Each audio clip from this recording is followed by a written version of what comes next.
नमस्कार मित्रों। पुरानी पीढ़ी के लोग अपने जीवन में 100 दीपावली देख पाते थे, लेकिन आज के जमाने में 60-70 साल का जीवन तो काफी माना जाता है। और उसमें भी जो लोग अच्छे होते हैं वह तो और भी कम उम्र में ही इस दुनिया को छोड़कर मृत्यु को प्राप्त कर लेते हैं। और आपने यह भी सुना होगा कि भगवान अच्छे लोगों को जल्दी बुला लेते हैं। लेकिन क्या आपको पता है कि ऐसा क्यों होता है? क्यों दूसरों का भला करने वाले और अच्छे लोग बुरे और दुष्ट लोगों की तुलना में जल्दी मृत्यु प्राप्त करते हैं? आपने लोगों को यह भी कहते हुए सुना होगा कि इस भले इंसान को इतनी जल्दी मौत क्यों आ गई और वह दुष्ट पापी अभी तक मरता क्यों नहीं है। आज की इस प्रस्तुति में हम इसी प्रश्न का उत्तर ढूंढने की कोशिश करेंगे। आध्यात्मिकता और ज्ञान वृद्धि हेतु आप हमारी चैनल को सब्सक्राइब करें। मित्रों, हमारे सनातन धर्म में माना जाता है कि किसी व्यक्ति के जन्म से पहले ही यह तय हो जाता है कि उसका जन्म कहाँ होगा, उसके माता पिता कौन होंगे, उसका विवाह किसके साथ होगा और उसकी मृत्यु कहाँ होगी और कब होगी।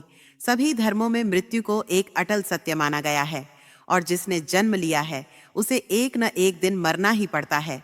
मित्रों, Sushant Singh Rajput, Michael Jackson, Bruce Lee, Divya Bharti, Smita Patil, Sidhu Moosewala, Chiranjeevi, Sajjan, Swami Vivekananda, ये सब ऐसे नाम हैं जिन्होंने कम उम्र में ही काफी प्रसिद्धि प्राप्त की और उतनी ही जल्दी इस लोक को छोड़कर चले गए।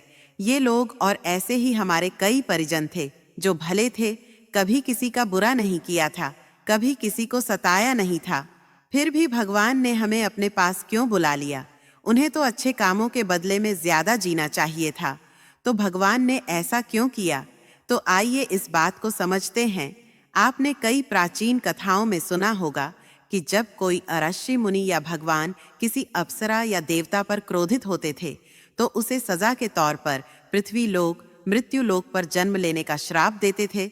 यानी यह मृत्यु लोक दूसरे लोगों की तुलना में ऐसी भयानक और दुखदायक जगह है जहां सजा के तौर पर देवताओं और असुरों को भेजा जाता था और सजा मिलने पर वह देवता और अप्सरा गिड़गिड़ाते थे कि हे प्रभु, हमसे गलती हो गई, हमें माफ करें और हमारी सजा कम करें।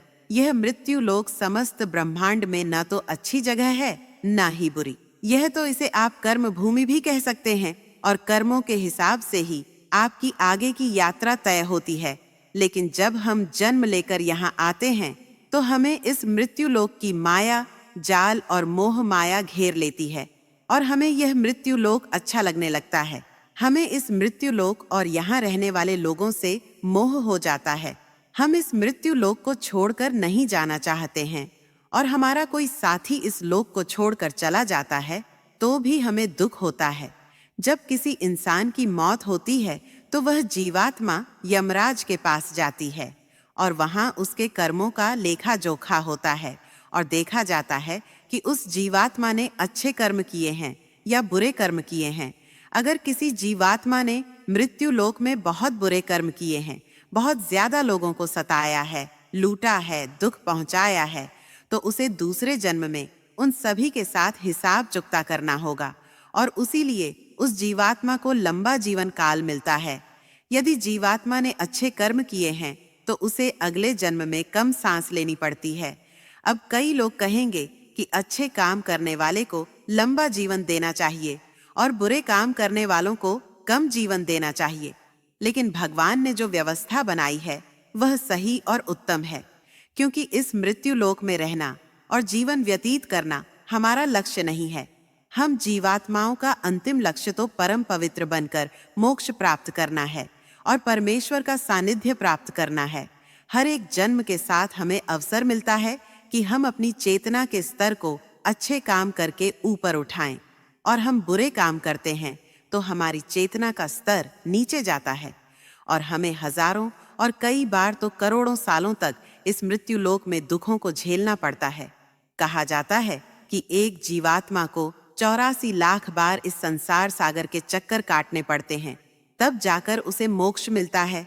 लेकिन जो जीवात्मा अच्छे हैं, भले काम करते हैं, वह जीवात्मा जल्द से जल्द शुद्धता प्राप्त कर लें और कुछ जन्मों के बाद मोक्ष प्राप्त कर लें। इसलिए परमात्मा उनका जीवन काल कम रखता है और वह जीवात्मा इस मृत्यु लोक के कष्टों को कम सेवन करें और परम धाम जाकर परम शांति और परम आनंद को प्राप्त करें।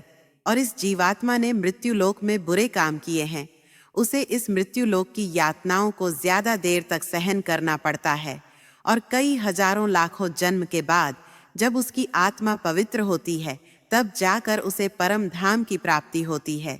दूसरी बात यह है कि हमारा इस मृत्यु लोक में जन्म किसी न किसी उद्देश्य से होता है और जब वह उद्देश्य पूरा हो जाता है तो भगवान हमें वापस बुला लेते हैं।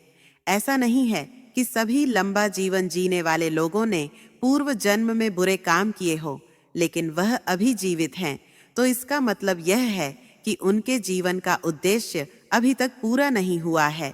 तो आप समझ गए होंगे कि अच्छे लोगों की मृत्यु जल्दी क्यों हो जाती है। तो हमारे जो भी प्रियजन थे और जिनकी मृत्यु जल्दी हो गई हो, वह एक पवित्र आत्मा थी और जितने दिनों तक हमें उनका सानिध्य प्राप्त हुआ था वह हमारा सौभाग्य था। उनकी मृत्यु के बाद हमें प्रार्थना करनी चाहिए कि उनकी आत्मा जल्द से जल्द परम धाम को प्राप्त करें और परम शांति और परम आनंद को प्राप्त करें। तो मित्रों, आज की यह प्रस्तुति आपको पसंद आई है तो वीडियो को लाइक करें और ऐसी ही जानकारी के लिए चैनल को सब्सक्राइब करें